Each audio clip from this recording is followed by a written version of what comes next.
पराक्रमी, परिश्रमी और पुरुषार्थ सा वो परमवीर था। ये कहानी उस बलिदानी की जो बेवक्त चला गया। पूरा देश गमगीन है।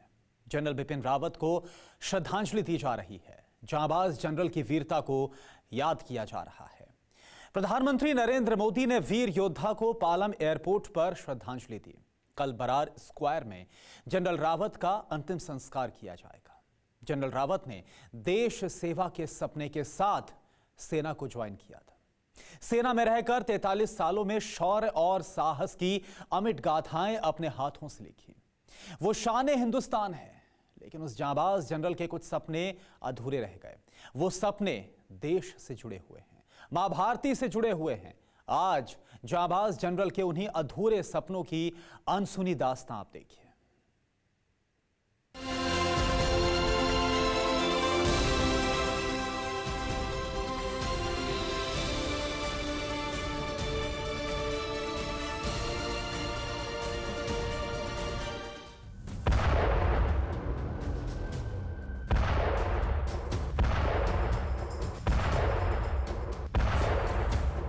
किसी भी मुल्क की ताकत उसकी सेना होती है, सेना के हथियार होते हैं। इंडियन आर्मी को दुनिया की सबसे बेहतर और मॉडर्न सेना बनाने का यही सपना जनरल बिपिन रावत ने देखा था।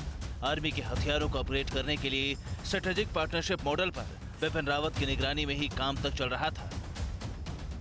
कि हम हिंदुस्तान की आर्मी में, भारतीय सेना में मॉडर्नाइजेशन तो चाहते हैं, लेकिन अब समय आ गया है कि हम जो मॉडर्नाइजेशन की प्रतिक्रिया है उसको अपनी इंडस्ट्री के द्वारा बनाए गए हथियार सिस्टम्स को अपनी फ़ौज में शामिल करें। मैं यकीन के साथ कह सकता हूं कि आने वाले दिनों में टैंक भी हमारे भारत में ही बनाए जाएंगे। हम इसमें स्ट्रेटजिक पार्टनरशिप के जरिए भारत में अपने आधुनिक टैंक के निर्माण पर ध्यान दे रहे हैं।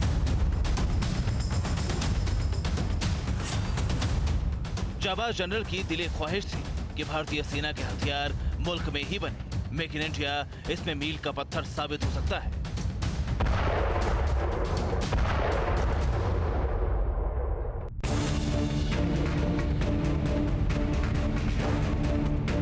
सेनापति के साहस, बाहुबल और रणनीति से सेनाएं विजय पताका फहराती है। जनरल बिपिन रावत इसमें पारंगत थे। जनरल बिपिन रावत की रणनीति बेजोड़ थी। General Bipin Rawat theatre command पर काम कर रहे थे। सपना और मकसद तीनों सेनाओं को एक छत के नीचे लाना था। ऐसा इसलिए ताकि जंग के दौरान तीनों सेनाओं के संसाधनों का मैदान जंग में अचूक इस्तेमाल हो सके। चीफ ऑफ डिफेंस स्टाफ का जो टास्क कटआउट है वो है तीनों सर्विस को एकजुट होकर सक्षम बनाना, और हम इसी तरफ कार्रवाई करते रहेंगे। मैं आपको ये यकीन दिलाना चाहूँगा कि इसमें आर्मी, नेवी, एयरफोर्स एक साथ टीम वर्क करते हुए कार्रवाई करेंगे। सीडीएस जो है उनके ऊपर नियंत्रण रखेगा, लेकिन कार्रवाई जो होगी वो टीम वर्क के जरिए होगी। हमें तीनों सर्विसेज जो हैं उसका 1+1+1 का जो जोड़ आता है उसको 3 नहीं बनाना है, उसको 5 या 7 बनाना है।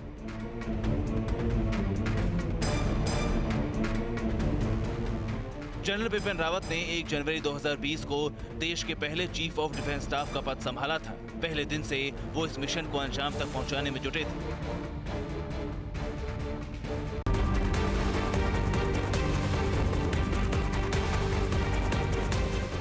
जनरल बिपिन रावत खुद फ्रंट पर लीड करने के लिए जाने जाते रहे। वॉर जोन में जाकर फौज का हौसला बढ़ाना जनरल की आदत थी।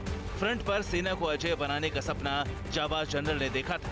इसके लिए general Bipin Rawat theatre command को जल्द वजूद में लाना चाहते थे। मकसद चीन और पाकिस्तान की हरकतों पर नजर रखना था, देश को मुंहतोड़ जवाब देना था। नियंत्रण रेखा यानी लाइन ऑफ कंट्रोल पर पूरी सक्रियता और मजबूती के साथ हमारी सेना ने दुश्मन को मुंहतोड़ जवाब दिया है, जिस कारण उनको जान और माल दोनों का भारी नुकसान होता आ रहा है। हम दुश्मन को चेतावनी देते हैं कि किसी भी प्रकार की शत्रुपूर्ण कार्रवाई पर हम भारी कार्रवाई करने से नहीं हिचकिचाएंगे। हमारे पश्चिमी पड़ोसी देश आतंकवादियों को सहायता जारी रखे हुए है। हमारे घुसपैठ विरोधी ऑपरेशंस जारी हैं और रहेंगे। जनरल के थिएटर कमांड के सपने से दुश्मन खेमे में ऐसे ही खलबली नहीं थी। थिएटर कमांड से बनी रणनीतियों में दुश्मन पर अचूक वार करना आसान होता है। तीनों सेनाओं के संसाधनों और हथियारों का इस्तेमाल एक साथ किया जा सकता है।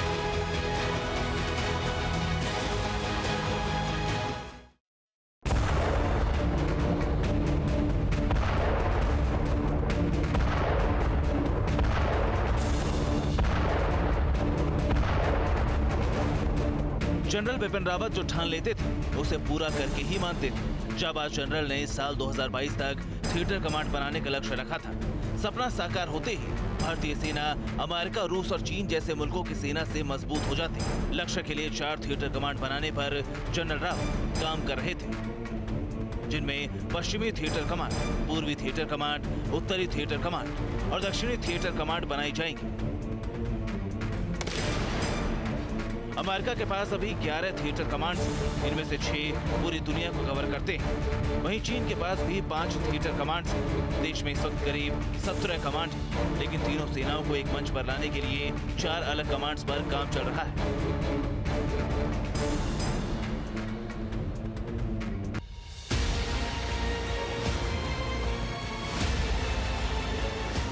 जनरल बिपिन रावत शौर्य और साहस की मिसाल थे।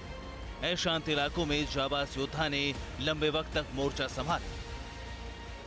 जनरल रावत ने नॉर्थ में मिलिट्री फोर्स का पुनर्गठन का जो सपना देखा उसे मुकम्मल किया। अपनी विराट रणनीति से उन्होंने पश्चिमी फ्रंट पर लगातार जारी आतंकवाद और प्रॉक्सी वॉर के खिलाफ अमिट लकीर खींची। सेना में समन्वय कायम करने में वो माहिर थे, लेकिन तीनों सेनाओं की एयर, स्पेस, साइबर और मरीन कमांड को एक सूत्र में बांधना बड़ा चैलेंज था। आपका हौसला बुलंद होना चाहिए। आपको कठिन से कठिन समस्याओं का सामना करने के लिए आप में ताकत होनी चाहिए। जहां रास्ता नहीं निकल सकता वहां रास्ता ढूंढने की काबिलियत होनी चाहिए। तभी आप सही भारतीय सेना के जवान कहलाए जाएंगे। सेना में कम्युनिकेशन, ट्रेनिंग, लॉजिस्टिक्स, ट्रांसपोर्ट के बीच समन्वय कायम करने में जनरल बिपिन रावत जुटे थे।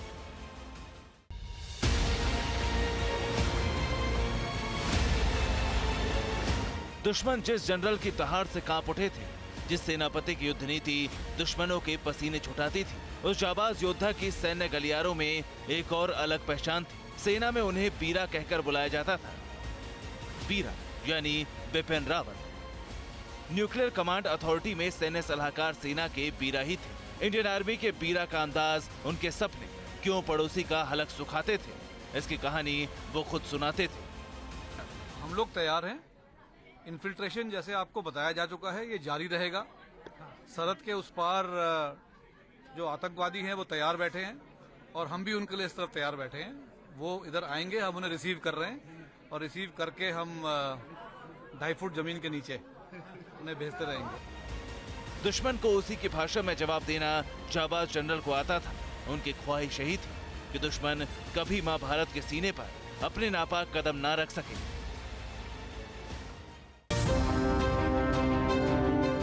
जनरल बिपिन रावत ने अपनी जिंदगी के 43 साल देश सेवा में दिए। रिटायर होने के बाद सीडीएस बिपिन रावत का सपना अपने होम टाउन लौटने का था। अपनी दिली ख्वाहिश का जिक्र इस जाबाज योद्धा ने 2019 में किया था। तब जनरल रावत राजभवन में एक प्रोग्राम में शामिल होने आए थे। तारीख थी 9 नवंबर। रिटायरमेंट के बाद जनरल रावत गांव की खुशहाली के लिए काम करना चाहते थे। वो चाहते थे कि गांव में अच्छी सड़क हो, उच्च शिक्षा के लिए सुविधाएं हो, इंजीनियरिंग कॉलेज हो, स्वास्थ्य सेवाएं बेहतर हो, ताकि यहां से पलायन ना हो। साल 2004 में सीडीएस रावत अपने मामा ठाकुर बीरेंद्र पाल सिंह परमार के साथ थाती गांव गए थे और उसके बाद 2019 में अपने ननिहाल। उन्होंने गांव के छोटे बड़े बच्चों और बुजुर्गों से मुलाकात कर रिटायरमेंट के बाद थाती में रहने की बात भी कही थी।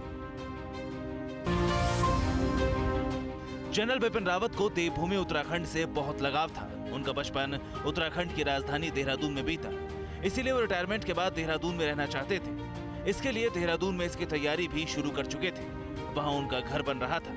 अभी कुछ दिन पहले ही वहां भूमि पूजन के बाद घर बनाने का काम शुरू हो गया था। घर की नींव भी पड़ चुकी थी। खंड की जो भूमि है वो देवभूमि कहलाई जाती है और देवभूमि इसलिए कहलाई जाती है कि वहाँ की जो मिट्टी है और पानी है वो देवी और देवताओं के जो वास करने के इलाके हैं वहाँ से बहता है, और इसलिए शायद वहाँ की मिट्टी में जन्मे हुए और वहाँ का जिसने पानी पिया है उसमें शायद ये हौसला अपने आप आ जाता है। लेकिन अफसोस, तमिलनाडु के कन्नूर में हेलीकॉप्टर हादसे में जनरल रावत का निधन हो गया और रिटायरमेंट के बाद देहरादून लौटने का सपना अधूरा ही रह गया।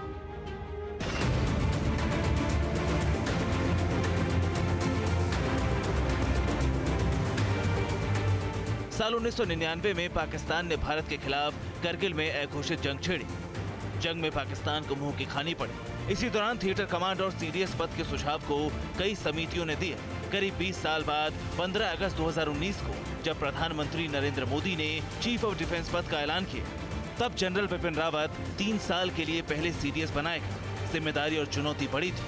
थिएटर कमांड्स पर जनरल बिपिन रावत का जुनून ऐसा था कि वो 20-20 घंटे काम करते थे, कई हफ्ते घर नहीं लौटते थे। जाबाज ने जो सपना देखा उसे पूरा करने की जिम्मेदारी अब नए सीडीएस के कंधों पर होगी।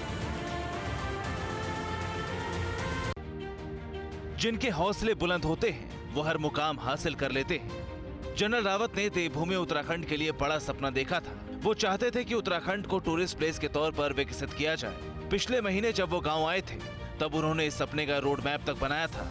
वो चाहते थे कि सटीक प्लानिंग के तहत उत्तराखंड का ऐसा कायाकल्प हो जिससे दुनिया में सूबे की अलग पहचान बने, नौजवानों को रोजगार मिले और सूबे से पलायन की परेशानी हमेशा हमेशा के लिए खत्म हो जाए। लेकिन वो अपने सपने को साकार होते देखते इससे पहले ही दर्दनाक हादसे में उनका निधन हो गया। परवाह देश की, सोमवार से शुक्रवार रात 10 बजे TV9 भारतवर्ष पर।